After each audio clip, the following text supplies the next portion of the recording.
We are in the studio. This is Coach Mike Blitch. One of my favorite times of the week, Coach, when we get to talk about last game and look forward to the game in front of us. Thank you. Really, I love blitzing with Blitch. Yeah, it's a good time. Not as great this week. Last week wasn't great for us, but Well, it was one of those games that was a lot of fun to watch. And unfortunately, on that final drive, I said, wouldn't this be cool if you had to have more than 50 to win this game? And, when an announcer says something like that, it just like, it's not good for the team. yeah. Anytime somebody saying something like that as a defensive coordinator, that's it's a bad night. Wouldn't it be great to have 50 to win this game? It's like, good Lord, what is happening? Um, yeah, it was a long one for us. We knew kind of going in matchup wise, losing the size we had, it was going to be tough. We just younger. I'm really younger on the defensive side this year, but really they came out and got us. I mean, they came out, they punched us in the mouth.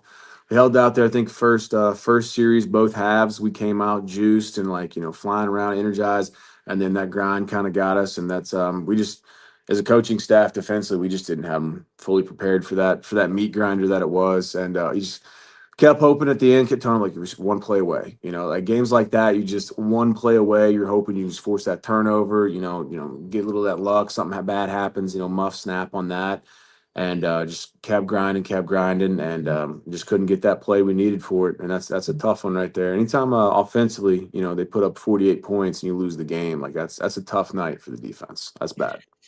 Yeah, but some positives. You came in saying that the ground game is what was what you had to prepare for, which meant the front guys needed to be big, and they were really big up front when you saw them in person. But we've got a pretty big man up front, right in the middle, who keeps things grounded for us in Logan Skelton. And I'd like you to talk a little bit about Logan, because I thought he played a very good game in maintaining the attention of so many people in the middle that really helped us. It didn't help us over the top. They seemed to hurt us more over the top, but it really helped us to slow down their ground game up front. Yeah, he helped. The biggest thing for us is we wanted to, slow down that interior, B gap, dive and belly and stuff. We did a decent job with that. They hit us on two like little gashers inside. Logan being a big part of that. We wanted to focus it more on bouncing it outside. A little bit of wrinkle, some stuff we did the last couple of years with our weak side rolling safeties, that flex on action on that orbit. And they had a good counter for it. They did. They, orbit motion, did that reverse back underneath with their wing back. Couldn't see that as much early. Tablets weren't working on the sideline Friday. I mean, that's no excuse. We just didn't make the adjustments we needed, and we were not flying around the back end. And that was the biggest thing this week. We had a good, heart to heart with the boys about effort levels, because there was a lot of lack of effort that we needed, especially guys flying around the back end, making those plays in the perimeter, which last year we had a lot of. Some of those guys who were senior veterans that left, good program guys that no longer with us, and Dave Shaw and Dietrich Beavers, Lance, some of those guys. So that was the biggest thing we talked about, and we're going to need them again step up this week. Won't be as physical of a game with a lot of the guys in the box, but as far as the back end importance is going to be huge with Duncan coming up, the way they're going to sling that rock around. So.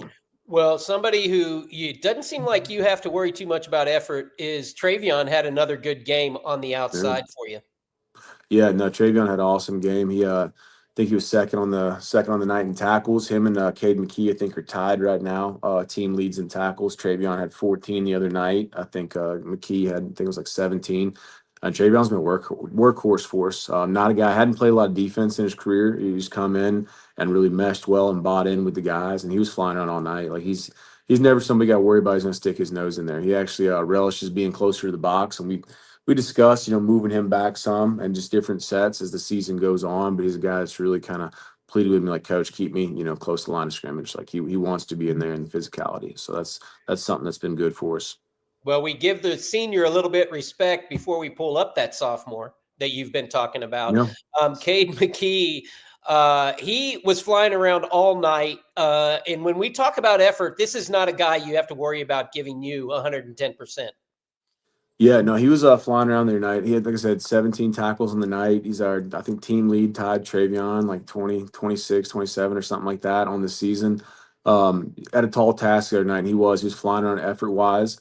It was a good challenge for him. We lost our senior defensive captain Nolan Ward about halfway through the first quarter. So then a lot of the checks and all the stuff and the play calls that fell on Cade's shoulders was something he hadn't had to do before. So it was he had a good night. A lot of responsibility he had to uphold the other night. But like you said, he took it all in stride, and his effort never waned, and just flew around everything he could do out there. Well, another young man that you see flying around just about on every play, every down is junior Ramel Slaughter. Talk a little bit about Slaughter and his game the other night and what you look forward to against Duncan for Ramel.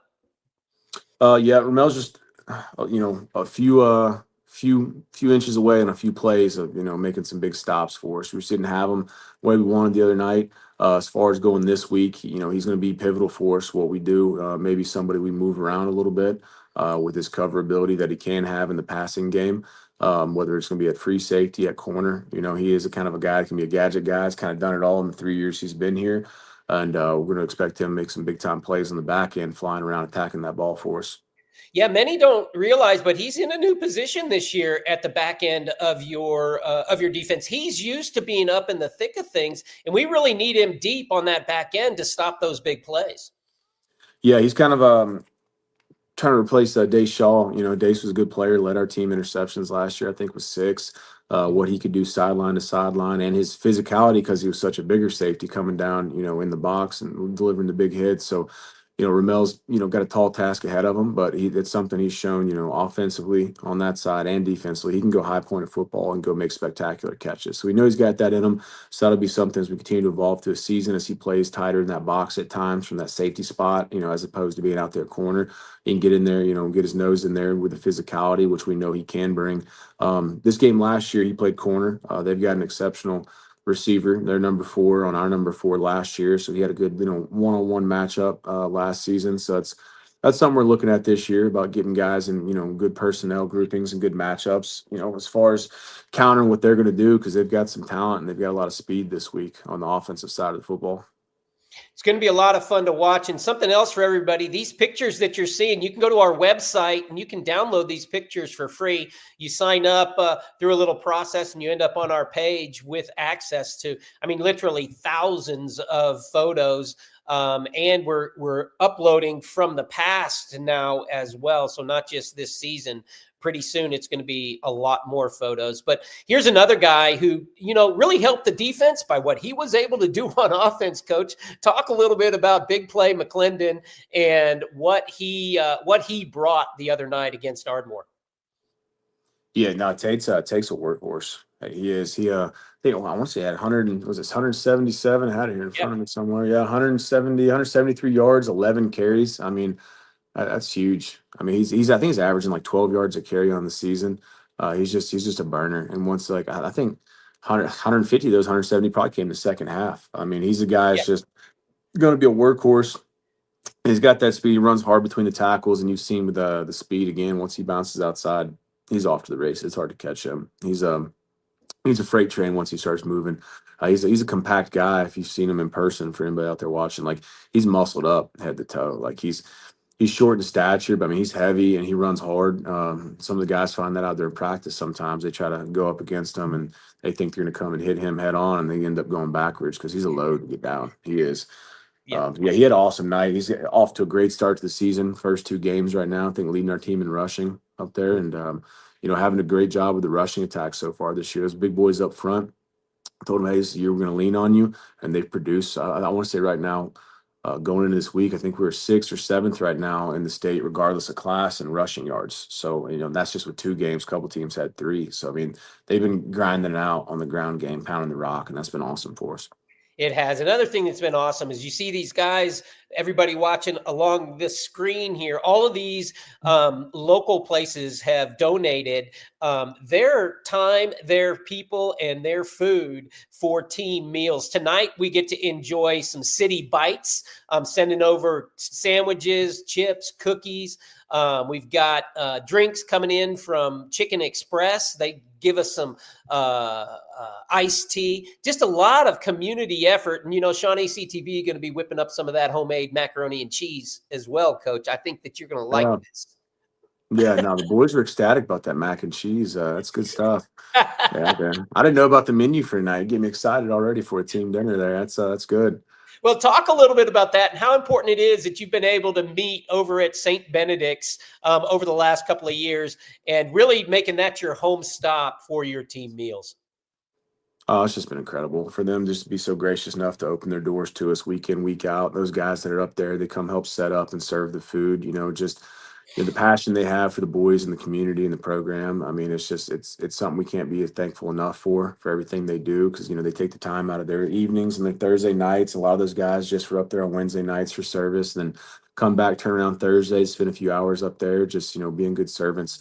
That's just incredible for them and gives us the opportunity to let those boys just come together, like we said, just fellowship with each other. Coaches get a little fellowship, fellowship with the boys, just talking, just taking our minds off football and just enjoy each other's company. And for a lot of us, that's just it's an awesome thing because the football program for a lot of us, I know myself and a lot of the coaches and some of the boys have echoed the same sentiments. It's family away from our family, and that's the thing we really preach. You've heard Coach Madonna speak on it a lot. It's just that bonding opportunity we have, and just to be there and be impactful in those boys' lives best we can. I mean, we want to win football games, everything we can.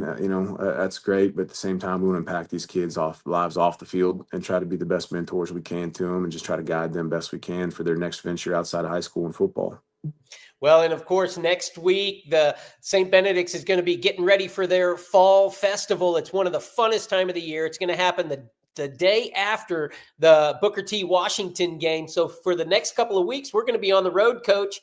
And next week, we're going to be at Victory Family Church. Coach or Pastor Corey, he'd like me to call him Coach probably. Pastor Corey it welcomes us over there. That's Coach W's church. That's Fiona's church. So we look forward to that as well next week. It's going to be a lot of fun. But this week, this Friday, tomorrow night, we need everybody coming out. Coach, what do we have to anticipate from the 2-1 Duncan team?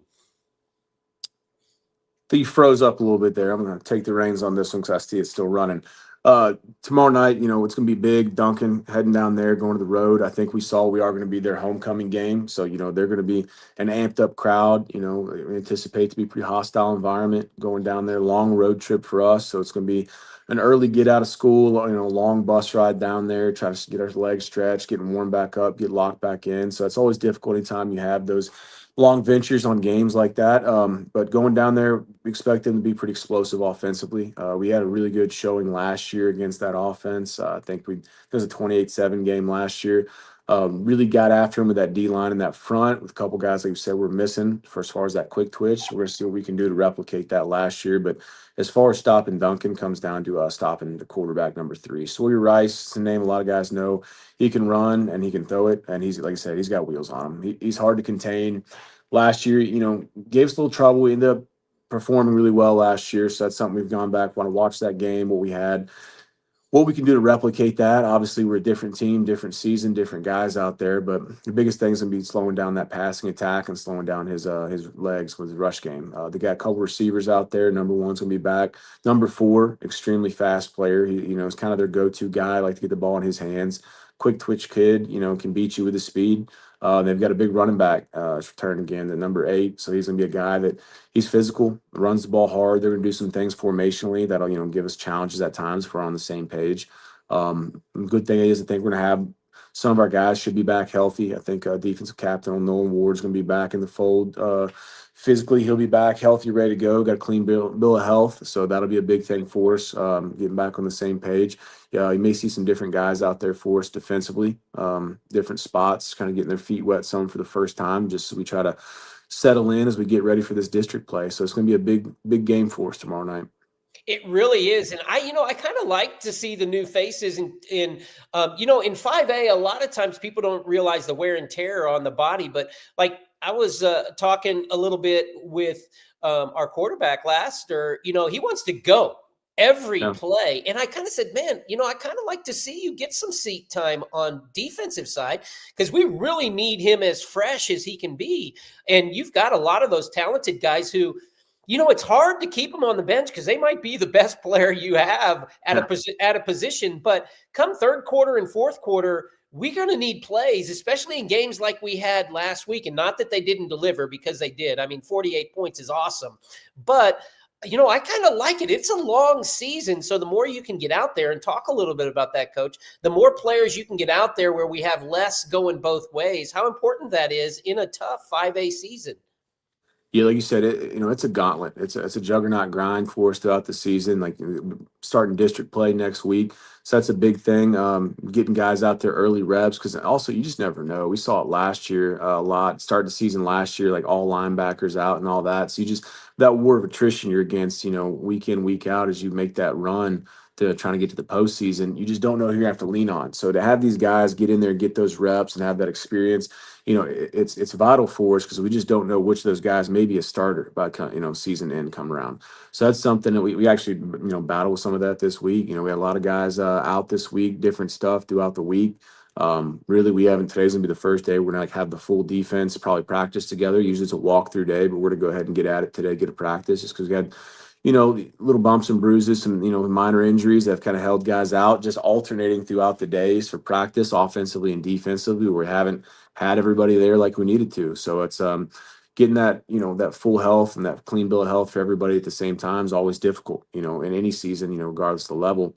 And kind of where we're at with a lot of two-way guys this year, it's important for us to lean on those guys who can come in and fill in, guys like Mason Wilson, Kyle Williams, guys that are coming in here, Drake Estala, bigger roles. And you'll see these guys, we continue to go, Kevin Tyner, just coming through and just filling in. And that's going to be huge. And you'll see these guys will be starters some weeks. Starters are going to rotate different spots as we try to, see matchup personnel wise, but also again, just, where we're at as a team, trying to get guys healthy, trying to get guys rotated through, get as much depth as you can. Cause you want to have, in a perfect world, everybody fully healthy. You got a 2 deep, strong heading into the first playoff game. If you get there, God bless. But if you don't have that, these guys who were maybe a rotational guy earlier in the season, and now they are your guys now. Like these are the starting players. So you've got to make sure you got to have all those guys up. And that's just something you got to do as a coach and coaching staff. Make sure you're prepared for, because otherwise, you don't be left in the lurch out there. These guys are not sure what's going on late in the season. So. Well, somebody that is a prime example of that, I think you can attest to, Coach, is Nolan Ward. I mean, last year you weren't looking for him to be that guy, but he was thrown into that starting position game 1, and he said, "Coach, I want to play." He wasn't getting out after that, and now he's your captain just 10 games later. Yeah, I mean, like you say, he's played more football games than anybody in our football program. Played freshman and JV freshman year. Last year did the same. And then we came in last season with all 4 linebackers. The first 2 games were out, and then 2 more were out with Ryan High and them with some injuries leading up to game 4. So he battled injuries all season. So Nolan had to step in, started the first 4 games of the year last year as a sophomore, and just got a wealth of experience. He had a 17 tackle game last year in one of those games. So him coming in, he sat behind Ryan High, who knows our defensive captain the last 2 years. So he was sat there, learned from him. Ryan was an awesome instructor, talking to the younger linebackers with Coach Clements and stuff, getting them prepared. So, Nolan's been ready for this moment for a long time. And coming in, he's the defensive captain over there, one of our team captains, and does all the checks, all that stuff. So, he's the calm in the storm. Like I said, we do got a lot of young guys on that defense that, they're just filled with vinegar, ready to go, go, go, go, go. And he's that guy that can kind of like, hey, keep that calm out there, rein him in, making sure he's checking over me, the sideline, the coaching staff. Like, hey, what do we want to be in for this? He knows a lot of the pre-checks that we've done the last couple of years because this is not his first rodeo, So it's huge for him to be back and that experience he has. Even just, you said, as a junior, to have to be that veteran leader as a junior is huge and, bright for his future coming back next year as well. Love it. We got to give Mr. I Got You that shout out, Ryan High. One of our favorites, man. He's an all-go guy. I love to see his updates with his college career going on. It was great to see his mama up there last weekend. Shout out to Ryan High. But Coach, as always, thank you. And we look forward to seeing you later today. We'll be at the meal with you. We love that. But also tomorrow, at Duncan, we need everybody to come out. And I really like what the school system has done in bringing out all of the different squads. They're traveling with you. How important is it that we have a good showing as we see the wonderful color guard and how they were dressed up for everything to happen down in Ardmore? Great job down there, girls. Yeah, it's been awesome having everybody travel this year. It's been huge, kind of bring a little bit of home atmosphere on the road because, you have a lot of tough road environments you go into, especially this year. We've got us being a District 5A3 team, we got a lot of road games. Where last year we had them at home, so this year we're got a long travel. We got the Duncan game. We're gonna have to travel to Durant, East Central. Mhm. A lot of these teams, McAllister. I mean, you're talking about 2 hour bus rides. I don't think we have one that's really under 2 hour. I think last week was the closest one we had. It's like an hour 40 in a car, pushing 2 on that bus. So I mean, those are long trips away from home. That grind, just getting out there, the wear and tear of travel. Bump those yellow buses. Bumping around is not always easy on the body and stuff. So getting out there, hostile environment, especially some of the ones like this weekend where it's homecoming, to have that support, have the band, have the cheer out there. The fans traveling, have that Mhm. support system and have that noise behind them. Not Listen, the worst thing is never being out there on a distant road game on the sideline and like having noise behind you. It's the worst ones when you're out there and it's just crickets and you just feel like you're on an island isolated. And if they've got their fans on their side, you see them, they're cheering, they're loud, you hear it, and you have nothing behind you and it's quiet. That can be a little daunting, especially coaching staff and high school kids. So it's awesome to have that support and to hear it and feel it behind you, and that chaos that it is brings it sometimes, but Mhm. it makes you feel at home.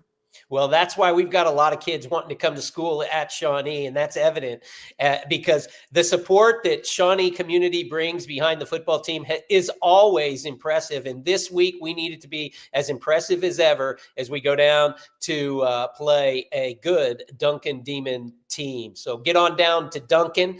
And for Coach Blitch, I'm Daniel Shaughnessy. Thank you for blitzing with Blitch with all of us, because Shawnee together, remember, we build community one season at a time. Coach Blitch, thanks, man.